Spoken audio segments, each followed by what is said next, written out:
முன்னாள் ஊழியரை தாக்கியதாக நடிகை பார்வதி நாயர் உள்ளிட்டோர் மீது தேனாம்பேட்டை போலீசார் வழக்கு பதிவு செய்திருக்கிறதாக அண்மை தகவல் வெளியாகி இருக்கிறது. பார்வதி நாயர் வீட்டில் பணியாற்றிய முன்னாள் ஊழியர் சுபாஷ் அளித்த புகாரின் பேரில் இந்த நடவடிக்கையானது மேற்கொள்ளப்பட்டிருக்கிறது. விவரங்களை செய்தியாளர் ராகவேந்தர் வழங்க கேட்கலாம். ராகவேந்தர், என்ன பிரிவுகளில் வழக்கு பதியப்பட்டிருக்கு? வணக்கம். சென்னை நுங்கம்பாக்கம் பகுதியில் வசித்து வருபவர் பார்வதி நாயர். இவரது தனது வீட்டில் 10 லட்சம் ரூபாய் பணம் மதிப்புள்ள பொருட்கள் காணாமல் போனதாக ஒரு புகாரை நுங்கம்பாக்கம் காவல் நிலையத்தில் அளித்திருந்தார்.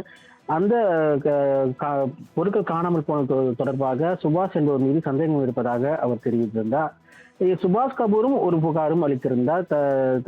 அதாவது தரையில் வைத்து தன்னை 7 பேர் தாக்கியதாக தெரிவித்திருந்தார். சுபாஷ் சந்திர போஸ் தேனாம்பேட்டை காவல் நிலையத்தில் புகார் அளித்தது தொடர்பாக நடவடிக்கை எடுக்கவில்லை என சென்னை சைதாப்பேட்டை நீதிமன்றத்தில் சுபாஷ் வழக்கு தொடர்ந்தார்.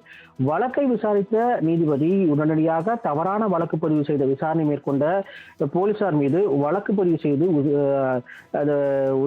அவர்கள் மீது நடவடிக்கை எடுக்க வேண்டும் என்று உத்தரவு பிறப்பித்திருந்தார். கடந்த 29ஆம் தேதி உத்தரவு பிறப்பிக்கப்பட்ட நிலையில் இன்று வரை எந்தவித நடவடிக்கையும் எடுக்காமல் உள்ளதாக சென்னை காவல் ஆணையர் அலுவலகத்தில் சுபாஷ் புகார் அளித்திருந்தார்.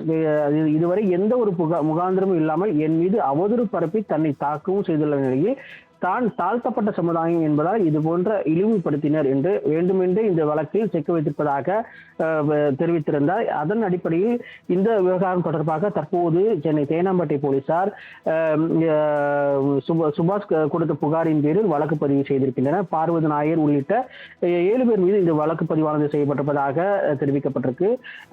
பார்வதி நாயர், கோட்பாடு ராஜேஷ், இளங்கோவன், சஞ்சில், அருண், முருகன், அஜித், பாஸ்கர் ஆகியோர் மீது 3 பிரிவுகளின் கீழ் வழக்கு பதிவு செய்யப்பட்டிருப்பதாக தேனாம்பேட்டை போலீசார் தரப்பில் தெரிவிக்கப்பட்டிருக்கு. அதன் அடிப்படையில் தற்போது விசாரணையானது நடத்தப்பட்டு வருவதாகவும் தேனாம்பேட்டை போலீசார் தெரிவித்திருக்கின்றனர். விவரங்களை வழங்கியதற்கு நன்றி ராகவேந்தர்.